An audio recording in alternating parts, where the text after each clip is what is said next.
Bonjour, merci encore de votre fidélité. Très heureux de vous retrouver pour ce nouveau numéro de School TV Le Mag. On vous accompagne pendant 30 minutes pour faire le point sur la scolarité de vos enfants avec une thématique forte. Aujourd'hui, dans l'école ensemble, gros plan sur les ITEP. On part à la découverte des instituts thérapeutiques éducatifs pédagogiques. Mathilde Vessel sort sa loupe dans un instant. Bonjour Mathilde.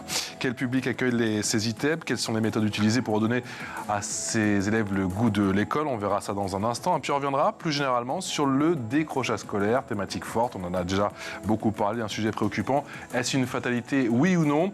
A-t-on les moyens de nos ambitions? Surtout, on en parle dans un instant avec Jean-Baptiste Selleret. Bonjour Jean-Baptiste. Via Skype, merci d'avoir accepté notre invitation. Vous êtes directeur d'un dispositif ITEP du côté de Nantes et on est également avec Roland Disly. Bonjour Roland, vous êtes président de l'association des ITEP et de leur réseau, notamment d'un ITEP en Franche-Comté. On en parle dans un instant avec vous, juste après la présentation. La loupe, c'est avec Mathilde. Que ça fait plaisir de vous revoir, ma chère Mathilde. Vous, tu, toi. On se tutoie, bah oui. Allez, on est fou, on se tutoie. On est transparent avec les gens. On est transparent. C'est quoi un ITEP? Alors, ITEP, c'est déjà l'acronyme d'Institut thérapeutique éducatif et pédagogique. Une fois qu'on l'a dit... J'ai sorti ma loupe. Ah ouais, alors là, on a... Attention, on passe à l'ustensile. Elle est très jolie, cette production. Ah, elle est très jolie. Eh oui, effectivement. Oui. Je vous dirai où je l'ai trouvée. Alors, une fois qu'on a expliqué cet acronyme, on n'est pas forcément plus avancé. Alors, qu'est-ce que ça veut dire concrètement? Alors, ce sont des établissements médico-sociaux qui prennent en charge des jeunes personnes, des enfants qui démontrent une inaptitude à adopter un comportement qui correspond à ce qu'on dit les règles sociales communes. Ce sont des enfants qui ont en général des troubles psychologiques qui les empêchent donc d'avoir une scolarité tout à fait normale. Ça ressemble à des IME, non? Quelle est la différence? Il y a quand même une différence. Les instituts médico-éducatifs, donc effectivement les IME, accueillent des jeunes qui ont des troubles importants des fonctions cognitives, alors que les ITEP accueillent des jeunes présentant des troubles du comportement. C'est quand même pas la même chose. Quelle est la mission de ces ITEP? Alors, ils ont comme mission de favoriser, première chose, une action thérapeutique grâce à un suivi individualisé, une action pédagogique qui a pour but cette fois de réconcilier les enfants ou les jeunes avec l'école, et puis l'apprentissage évidemment. Et enfin, une action éducative pour le développement de la personnalité et à la socialisation des enfants dans leur vie quotidienne. Pour ce qui est de l'organisation en général, les enfants intègrent les ITEP en internat ou en demi-pension. Au sein même de l'établissement, il y a évidemment des enseignants spécialisés, soit en scolarisation à temps partiel dans des classes ordinaires ou spécialisées. Qui peut avoir accès à ces ITEP? Alors pour cela, le dossier doit être présenté devant la commission des droits et de l'autonomie des personnes handicapées du département qui prononcera donc suite à ça une orientation ITEP dans le cadre du projet personnalisé de scolarisation appelé plus communément PPS. Eh bien merci, ma chère Mathilde, de l'expression orale tout de suite. Je crois qu'il y avait une suite, mais la suite c'est tout de suite avec l'expression orale. L'expression orale avec nos invités, avec Jean-Baptiste Selleret qui est directeur d'un dispositif ITEP et Roland Disly qui est président de l'association des ITEP et de leur réseau. Jean-Baptiste, quelle est votre définition à vous justement d'un ITEP? Alors ma définition d'un ITEP, c'est que c'est d'abord un lieu de soins. C'est un lieu de soins pour des enfants qui ont comme caractéristique commune en général d'être fâchés avec l'école, d'ailleurs souvent autant que l'école est fâchée avec eux. En tout cas, c'est des enfants qui ont des difficultés à s'intégrer dans le milieu scolaire et de manière générale qui ont des difficultés dans la relation sociale. Donc nous, on est un lieu de soins, c'est d'abord et avant tout cet aspect-là. On pratique le soin d'abord avec un principe de libre adhésion, on ne fait pas de soins sous contrainte, ça c'est vraiment important. On a besoin de l'adhésion de chaque enfant ou chaque adolescent pour les accompagner. On se définit d'abord comme un lieu ressource. En fait, c'est un lieu où les enfants et les adolescents vont pouvoir puiser les ressources qu'ils n'arrivent pas à trouver à l'extérieur et on se met à leur disposition. Alors, c'est une organisation très complexe. Et on essaye justement d'avoir des emplois du temps vraiment à la carte pour répondre au plus juste et au plus finement des besoins, suivant l'évolution qu'ils peuvent avoir. Jean-Baptiste Selleret, on parle d'enfants, vous nous l'avez dit, d'ados aussi, de jeunes adultes aussi parfois? Tout à fait. Nous, on a un agrément aujourd'hui qui est de 3 à 20 ans. Notre cœur de métier, c'était historiquement les adolescents. Donc, on accompagne des enfants de 6 à 14 ans uniquement sur des modalités ambulatoires. Et à partir de 14 ans, on est sur des modalités soit d'accueil de jour, soit d'hébergement, soit ambulatoire. Mais en fait, je vous dis soit, mais c'est d'ailleurs parfois cumulé. Ça change réellement dans le temps. C'est tout l'intérêt de la question du dispositif intégré, où aujourd'hui, on a la possibilité, les autorités autorités de tutelle nous font confiance pour pouvoir faire évoluer ces modalités d'accompagnement très librement et très rapidement surtout. C'est ce qui est important, c'est la réactivité par rapport à l'évolution des situations. Roland Disly, je rappelle que vous êtes président de l'association des ITEP et de leur réseau. On parle de combien d'ITEP en France ? À peu près 400 dispositifs. D'accord. Donc sur un dispositif, ça représente, à mon avis, à peu près 30 000 enfants accompagnés en France, peut-être même plus. On a du mal à voir tous les chiffres à jour, mais c'est par rapport... on parlait des IME, par rapport aux IME, on est beaucoup plus petit. C'est une population beaucoup moins importante. Alors, quelle est la population qui est accueillie, justement ? Quels sont les critères ? Alors, peut-être que ça me permettra de dire un peu un mot de ce qu'est l'AIRE. Donc l'AIRE, c'est une association de professionnels qui est née à la fin des années 90. À l'époque, on appelait nos institutions des instituts de rééducation. Et donc, on avait une vision des jeunes qu'on accompagnait uniquement qualifiés par ce qu'on appelait les troubles du comportement. Un peu même avant, on appelait ça des enfants caractériels. Donc tout notre travail a été d'abord de changer le regard sur ces enfants. Et donc on accueille des enfants qui effectivement ont d'abord des difficultés psychologiques, des troubles psychiques parfois. On a des enfants qui souffrent de dépression. On a des enfants qui ont des histoires de vie complexes puisque 40% des jeunes qu'on accompagne ont besoin aussi de protection et donc sont souvent accompagnés par l'aide sociale à l'enfance. Voilà. Aujourd'hui, dire quels sont les profils, ils sont tous différents. Mon collègue l'a très bien exprimé, on a des enfants qui présentent ce qu'on appelle des pathologies du lien, c'est-à-dire une grande difficulté à vivre les autres, à vivre avec les autres. Et donc, tout l'enjeu des instituts thérapeutiques et éducatifs, c'est à travers une prise en charge conjointe éducative, pédagogique et thérapeutique, justement, de permettre à ces jeunes qui sont, par contre, d'intelligence normale, ont une intelligence tout à fait préservée, de faire un travail d'élaboration sur ce qu'ils sont, sur leur ressenti, sur leur sentiment, et puis petit à petit de construire une vie plus apaisée. Jean-Baptiste, c'est vrai, qu'est-ce qu'un jeune en rupture grave, Jean-Baptiste, et comment vous opérez, vous, à la Papetière, à Nantes ? Alors, il y a différents niveaux de rupture. La rupture grave, c'est un enfant qui est déscolarisé depuis 2-3 ans, pour qui on a mis du temps à découvrir que les problématiques de scolarité tenaient peut-être d'une question de handicap psychique. Donc, il va arriver déscolarisé, souvent dans des contextes familiaux difficiles, parce que le handicap psychique, ça rend le climat familial souvent un petit peu tendu. Et du coup, nous, l'idée, ça va être de l'accueillir, ça va être vraiment d'abord de l'apprivoiser. C'est vraiment la question.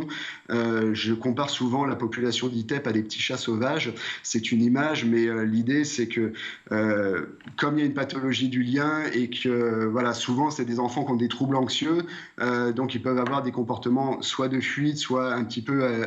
parfois un peu agressif, et du coup l'idée ça va vraiment de s'apprivoiser, de prendre confiance dans le lien et par petites touches, et c'est pour ça que suivre le rythme de l'enfant c'est extrêmement important, c'est-à-dire qu'on ne peut pas imposer un rythme, il faut vraiment suivre la capacité d'un enfant à intégrer un ITEP. C'est pour ça que ça prend parfois un petit peu de temps, mais c'est à la condition de suivre le rythme de ces enfants qu'on peut réussir à faire un bon travail. Et justement, vous avez le luxe. Vous parlez du temps, cette notion de temps. Le temps, souvent, on ne l'a pas. Vous avez ce luxe, vous avez le temps. Vous pouvez prendre le temps avec ces élèves qui sont en décrochage scolaire. Alors, dire qu'on a le temps, ce serait sans doute faux. C'est-à-dire que l'idée, c'est de ne pas confondre vitesse et précipitation. Et le temps est nécessaire. Le temps de construire une relation est nécessaire. Maintenant, quand des situations se sont dégradées depuis de nombreuses années, il est grand temps de s'y pencher. Et c'est toute la difficulté des listes d'attente. Effectivement, quand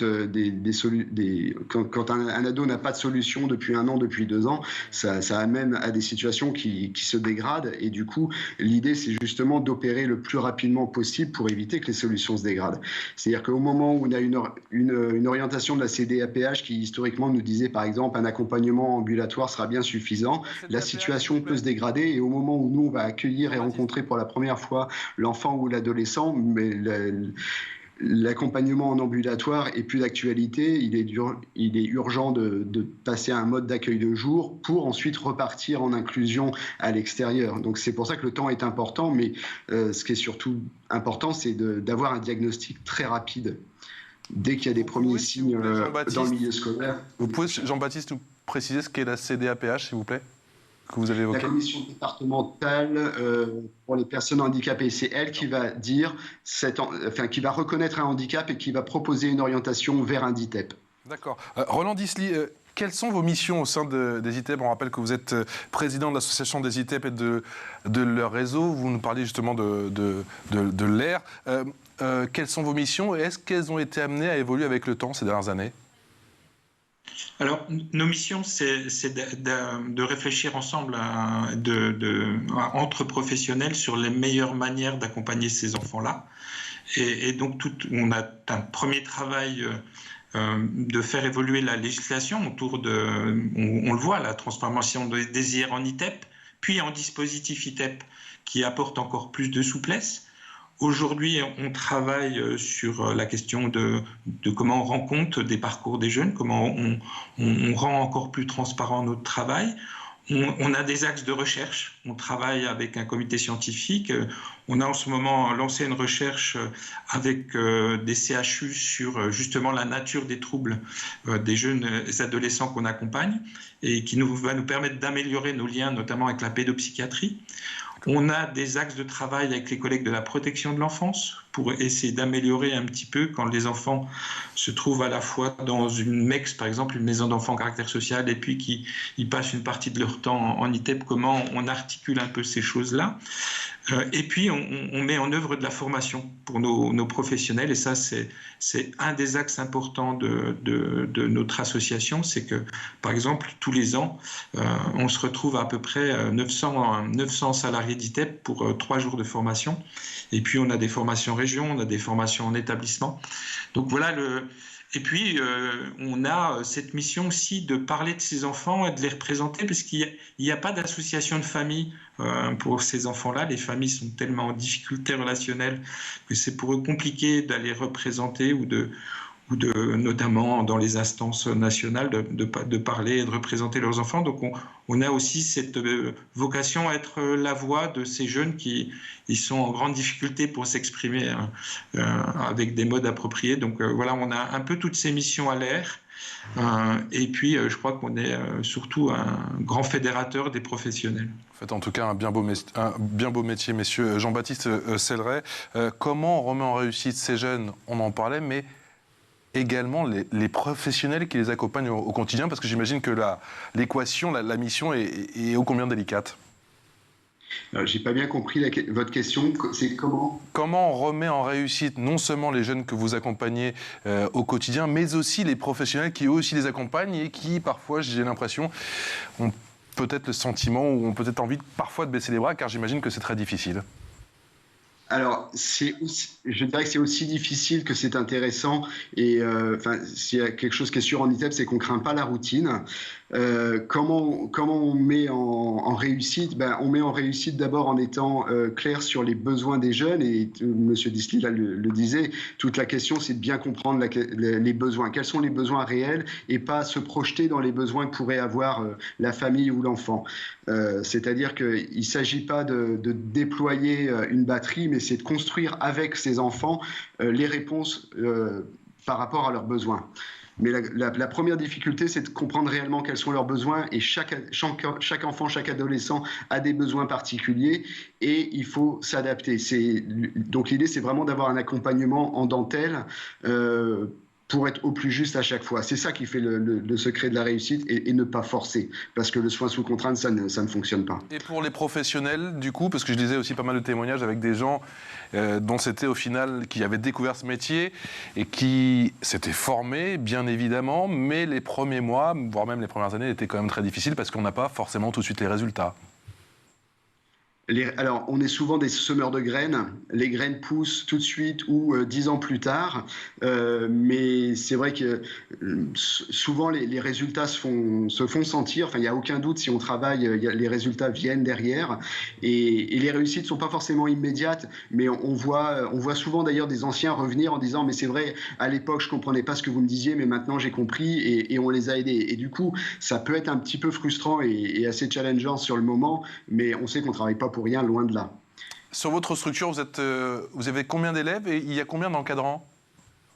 Alors, on accompagne, on a un agrément pour 84 enfants et adolescents, on en suit une centaine par an en file active et on est à peu près 55 pour les accompagner. Alors, ce n'est pas 55 professionnels directement en contact avec eux, mais voilà, ça fait du monde, mais c'est le monde nécessaire pour faire un travail de qualité.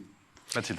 Oui, j'ai une question, peut-être plus pour Roland, parce que vous avez peut-être une vue un petit peu plus large sur les ITEP. Est-ce qu'on en manque en France aujourd'hui? Est-ce qu'il y a des enfants qui sont à l'école et qui devraient peut-être être accompagnés plus en centre d'ITEP, mais on en manque aujourd'hui? Alors, certainement. Alors, ça dépend des territoires. Il y a des territoires qui sont en grande difficulté. Je pense notamment, par exemple, au territoire des Hauts-de-France, où les listes d'attente sont importantes et on voit des jeunes partir, y compris avec des troubles du comportement, vers la Belgique, ce qui est pas acceptable pour nous. Après, il y a des régions qui, eux, cumulent plus de places. Donc, ça fait partie des discussions qu'on a avec les pouvoirs publics. Quand on a travaillé sur le décret qui a fondé les ITEP en 2005, on a essayé de travailler avec les pouvoirs publics pour qu'à minima, il y ait au moins un ITEP par département. On y est arrivé. Après, il y a des départements qui ont des besoins plus importants que d'autres, où les situations sociales, la précarité fait qu'il peut y avoir dans certains territoires des besoins plus importants. Le fait qu'on se soit transformé en dispositif et que nous, on ne raisonne plus vraiment en termes de place, mais en termes de parcours, de jeunes accompagnés, et qu'on a un mode d'accompagnement qui permet d'articuler plusieurs dimensions. Ça nous permet, comme le disait Jean-Baptiste, d'accompagner plus d'enfants que nos agréments. C'est pour un agrément de 80, on peut parfois accompagner sur une année une centaine d'enfants. Donc ça, c'est les choses qu'on met en place puisqu'on s'ajuste en permanence aux besoins. Et donc, quand un enfant va mieux, on peut vite dégager du temps pour en accompagner un autre tout en prenant le temps. Voilà. Mais voilà, il reste des manques. Et il y a encore des manques qui sont liés aussi parfois à des manques du côté de nos partenaires, du côté de la pédopsychiatrie. Quand la pédopsychiatrie fait défaut, notre travail peut être plus compliqué avec les enfants qui ont le plus de troubles. Quand la protection de l'enfance va mal, nous, on ne va pas très bien non plus. Donc voilà, c'est souvent...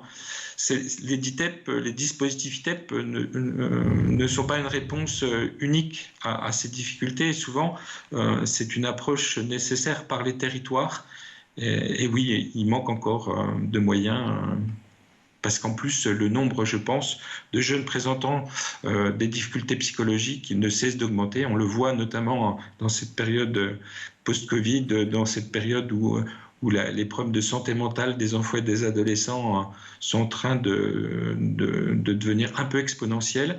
Je pense que les ITEP, on n'en a jamais eu autant besoin. Mais alors justement, Roland Disly, pour qu'on comprenne bien, qui décide de la création d'un ITEP? Et s'il manque aujourd'hui des ITEP, vous l'avez dit, notamment dans les Hauts-de-France, cela dépend de qui? Est-ce que c'est une question avant tout budgétaire ou est-ce qu'il faut tout simplement une volonté politique?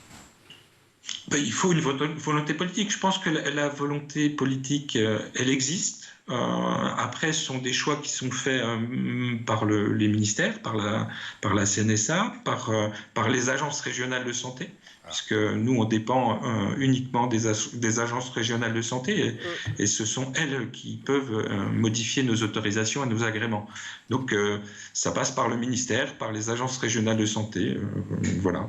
Donc, après, dans des conditions budgétaires qui sont telles qu'on connaît, mais on peut noter quand même qu'il n'y a pas de diminution de place. On a plutôt toujours des créations, mais je pense qu'il y a encore des problèmes d'équilibre entre régions, entre territoires.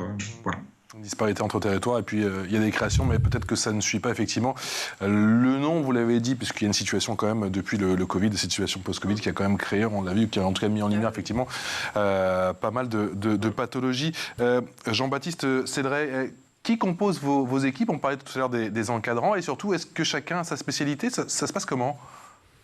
Alors, ce sont des équipes effectivement extrêmement multiprofessionnelles. On a des équipes thérapeutiques. Alors, dans certains ITEP, mais c'est de plus en plus rare, il y avait des pédopsychiatres. Aujourd'hui, ils sont de moins en moins. On a même du mal à les trouver à l'hôpital. En tout cas, il y a besoin d'un lien avec la pédopsychiatrie, comme M. Disly le disait. On a du coup des psychologues, on a des infirmières, on a des orthophonistes. Alors quand je vous dis des, c'est souvent des temps partiels, mais ils existent en tout cas. Après, du côté éducatif, on va avoir des éducateurs spécialisés, des moniteurs éducateurs. On a la chance sur le DITEP La Papotière d'avoir des ateliers pré-professionnels. Donc nous avons des moniteurs, des éducateurs techniques. On a des enseignants également. Voilà, et chargé d'insertion, extrêmement important. Ça permet d'aller travailler sur des questions d'inclusion en milieu professionnel. Assistante sociale, bien sûr, et puis bien sûr un staff d'encadrement, des agents de ménage qui font beaucoup de boulot, des surveillants de nuit. Enfin, c'est vraiment beaucoup de monde, des cuisiniers.